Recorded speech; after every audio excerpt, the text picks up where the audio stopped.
Assalamualaikum warahmatullahi wabarakatuh. Kami dari kelompok 3 akan mempresentasikan review jurnal dengan judul Peran Auditor, Non-Auditor, dan Pajak Internal Departemen Agresivitas Pajak Perusahaan. Saya, Novia Andira Salsabila Thalia, dengan NIM B200180124. Saya Lia Yunita NIM B200180125. Perkenalkan, nama saya Sernandika Devita Melania, NIM B200180161. Perkenalkan, nama saya Sarah Salsabila, NIM B200180164. Nama saya Indah Puspanegara, NIM B200180167. Perkenalkan, nama saya Fitriana Khairunisa, NIM B200180168. Gadita Arsadewa, NIM B200180169. Perkenalkan, nama saya Khairul Amal, NIM B200180176. Pertama-tama, saya akan menjelaskan tentang pendahuluan. Dalam lingkungan yang sensitif terhadap risiko saat ini, kepatuhan pajak semakin menjadi pusat perhatian sebagai bagian terpenting dari tantangan yang dihadapi Departemen Pajak Perusahaan. Untuk memenuhi tanggung jawab kepatuhan pajaknya, perusahaan memperkerjakan pakar pajak internal, auditor laporan keuangan, pembuat pajak eksternal lainnya atau gabungannya. Namun, terlepas dari pentingnya pajak dalam keputusan perusahaan, pemilihan jenis pembuat pajak dan efek apapun dari keputusan tersebut sebagian besar tidak diketahui. Dengan meneliti hubungan antara pembuat pajak dan agresivitas pajak, penelitian kami juga berkontribusi pada literatur tentang bagaimana pelaku korporasi, termasuk pemilik, CEO, dan direktur pajak membentuk posisi pajak perusahaan. Dalam analisis terakhir penelitian, hasil ini menarik karena menetapkan bahwa selanjutnya untuk penyusun kualitas yang sama maka agresivitas pajak lebih rendah dengan adanya hubungan audit. Hal ini juga menguatkan pernyataan kami bahwa penyediaan ganda untuk pekerjaan audit dan pajak membebankan biaya tambahan pada agresivitas pajak pada penyusun auditor. Latar belakang kelembagaan, kepatuhan pajak dan penyusun pajak. Untuk memenuhi tujuan regulasi, pengungkapan, dan peningkatan nilai, perusahaan mengadakan berbagai layanan perpajakan, termasuk yang pertama, kepatuhan pajak, 2. Konsultasi dan perencanaan pajak, 3. Pelaporan keuangan pajak penghasilan, dan 4. Dukungan sengketa pajak, menurut Ernest dan Young tahun 2011. Tantangan dalam mengidentifikasi aktivitas kepatuhan pajak. Ekonomi kepatuhan pajak perusahaan sangat besar, menurut Slamrod dan Blumenthal tahun 1996. Namun, sepengetahuan kami, tidak ada bukti arsip dalam pengaturan perusahaan tentang perbedaan kepatuhan pajak oleh pembuat pajak. Tantangan utama yang dihadapi analis dan peneliti dalam menilai kepatuhan pajak perusahaan adalah mengamati transaksi yang dilakukan, perlakuan pajak yang bersaing atas transaksi tersebut, dan tujuan perpajakan manajemen saat menentukan posisi pengarsipannya. Laporan keuangan dari posisi pajak agresif. Pada tahun 2006, FASB mengumumkan interpretasi keuangan nomor 48 atau FIN 48 untuk membakukan pengakuan laporan keuangan, pengukuran, dan pengungkapan kewajiban seputar ketidakpastian pajak penghasilan. Dalam konsepnya, cadangan pajak FIN 48 adalah kewajiban yang mencerminkan jumlah dolar dari keuntungan pajak, misalnya pengurangan atau kredit yang terkait dengan semua posisi pajak terbuka yang pada akhirnya mungkin dilarang oleh otoritas pajak. 3. Perkembangan hipotesis. Menurut Lisowski 2013, pihak yang bermaksud baik mengamati aktivitas ekonomi yang sama mungkin sampai pada penilaian yang berbeda tentang kemungkinan bahwa posisi yang dipimpin akan dipertahankan. Hipotesis pertama, perusahaan yang menyiapkan SPT secara internal dikaitkan dengan lebih banyak agresivitas pajak daripada perusahaan yang menggunakan auditor laporan keuangan untuk menyiapkan SPT. Hipotesis kedua, perusahaan yang menyiapkan pengembalian pajak mereka menggunakan non-auditor eksternal dikaitkan dengan agresivitas pajak yang lebih banyak daripada perusahaan yang menggunakan auditor laporan keuangan mereka untuk menyiapkan pengembalian pajak mereka. Selanjutnya metode. Yang pertama desain penelitian. Untuk menguji hipotesis dilakukan dengan merancang model empiris untuk memeriksa apakah pengembalian pajak yang disiapkan oleh Departemen Pajak Internal atau non-auditor preparer lebih agresif daripada pengembalian pajak yang disiapkan oleh auditor perusahaan. Kami menggunakan peningkatan cadangan pajak tahun berjalan dari pengungkapan FIN 48 sebagai proksi kami untuk agresivitas pajak dengan dua alasan utama. Yang pertama, Lisowski et al. Tahun 2013 menemukan bahwa ini adalah proksi yang dapat diandalkan untuk agresivitas pajak. Yang kedua, Lisowski et al. Tahun 2013 menunjukkan bahwa informasi tentang agresivitas pajak yang terdapat dalam cadangan FIN 48 tidak dihilangkan karena kebijaksanaan manajer yang timbul dari faktor bukan pajak, termasuk preferensi pelaporan keuangan. Yang kedua, model empiris pilihan penyusun pajak. Dua masalah empiris yang penting muncul dalam menguji hipotesis kami. Yang pertama, karena perbedaan biaya yang dihadapi oleh para pembuatnya mungkin diketahui oleh perusahaan, pilihan preparer tidak mungkin acak, sehingga menimbulkan potensi bias seleksi diri. Yang kedua, pemilihan tipe preparer dapat ditentukan pada saat yang sama ketika perusahaan memilih untuk menjadi pajak agresif, memberi peningkatkan bias simultanitas. Yang ketiga, pemilihan sampel. Beberapa langkah dalam memilih sampel. Yang pertama, kami memperoleh perpotongan dari data FIN 48 yang disediakan oleh LPDI dengan data laporan keuangan tambahan dari Kompustat selama 2008 sampai 2009 yang terdiri dari 10.881 perusahaan per tahun.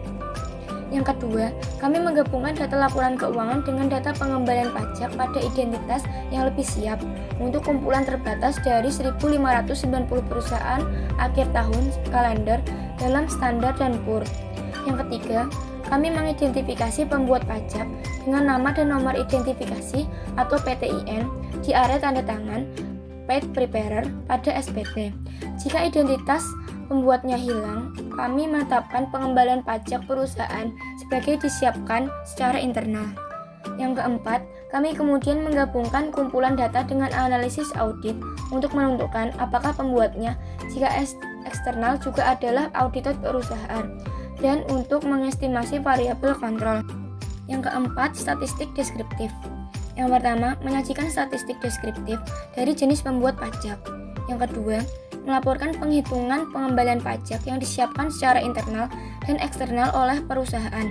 Yang ketiga, melaporkan bahwa 312 laporan pajak tahun perusahaan atau 20% dari sampel disiapkan secara eksternal oleh auditor perusahaan, yaitu jumlah nilai diagonal yang dicetak tebal, yang 284 diantaranya adalah 4 besar perusahaan dan 28 non besar 4. Yang keempat, kami juga melaporkan komposisi industri untuk 3 jenis preparer. Yang poin kelima adalah hasil.